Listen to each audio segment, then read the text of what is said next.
ഞാൻ ഇന്നിതാ ഇവിടെ സോപ്പ് ഉണ്ടാക്കുന്ന ഒരു വീഡിയോ ആണ് ഞാൻ ചെയ്യാൻ പോകുന്നത്. നമ്മുടെ കുപ്പമേനി എന്ന് പറഞ്ഞ ഒരു ഇതിൻ്റെ സോപ്പാണ് ഞാൻ ഉണ്ടാക്കുന്നത്. ഞാൻ ബേസ് എടുത്തിട്ടുണ്ട്.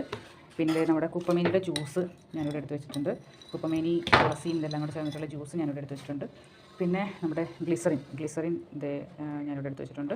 പിന്നെ റോസ് വാട്ടർ എടുത്തിട്ടുണ്ട്. പിന്നെ നമ്മുടെ ആൽമണ്ട് ഓയിൽ എടുത്ത് വെച്ചിട്ടുണ്ട്. പിന്നെ വൈറ്റമിൻ ഇയുടെ ക്യാപ്സ്യൂൾ എടുത്ത് വെച്ചിട്ടുണ്ട്. പിന്നെ ഇതാ നമ്മുടെ ഇതിന് ചേർക്കാനുള്ള സ്മെല്ലെന്ന് പറയുന്നത് ബേസിൽ ഫ്രാഗ്രൻസ് ആണ്, അതായത് തുളസിയുടെ ഫ്രാഗ്രൻസ് ആണ് നമുക്ക് ഇതിനകത്ത് ചേർക്കാൻ ഞാൻ എടുത്ത് വെച്ചിരിക്കുന്നത്. അപ്പോൾ നമുക്ക് ഈ ബേസ് കുഞ്ഞ കഷ്ണങ്ങളാക്കിയിട്ട് നമുക്ക് കട്ട് ചെയ്യാം. കുഞ്ഞ കഷ്ണങ്ങളാക്കിയിട്ട് നമുക്ക്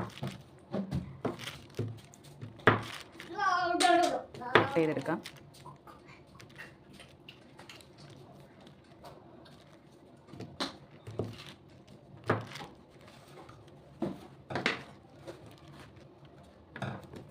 അപ്പോൾ നമ്മളുടെ സോപ്പിൻ്റെ ബേസ് ചെറിയ കഷ്ണങ്ങളാക്കിയിട്ട് നമ്മൾ കട്ട് ചെയ്തെടുത്തിട്ടുണ്ട്. ഇത് നമ്മൾ ഡബിൾ ബോയിൽ ചെയ്യാനായിട്ട് നമ്മൾ വെക്കുകയാണ്.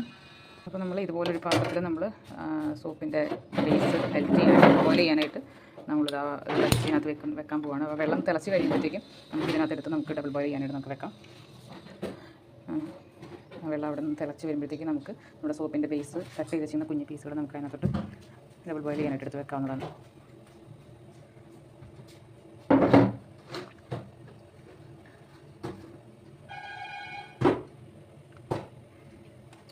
ചെറുതായിട്ടൊന്ന് ചൂടായിട്ടുണ്ട്.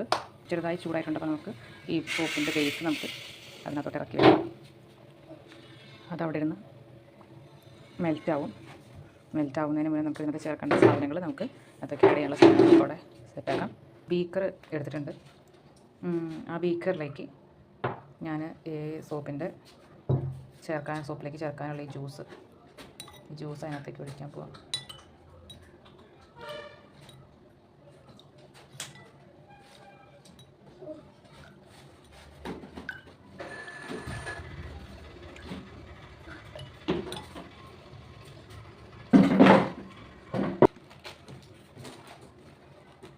ഇനി ഇത് റോസ് വാട്ടറും അതിലേക്ക് ഒഴിക്കുകയാണ്. പിന്നെ ആൽമണ്ട് ഓയിൽ നമ്മളൊരു 2-3 സ്പൂൺ ആൽമണ്ട് ഓയിൽ അതിനകത്തേക്ക് ഒഴിക്കുകയാണ്.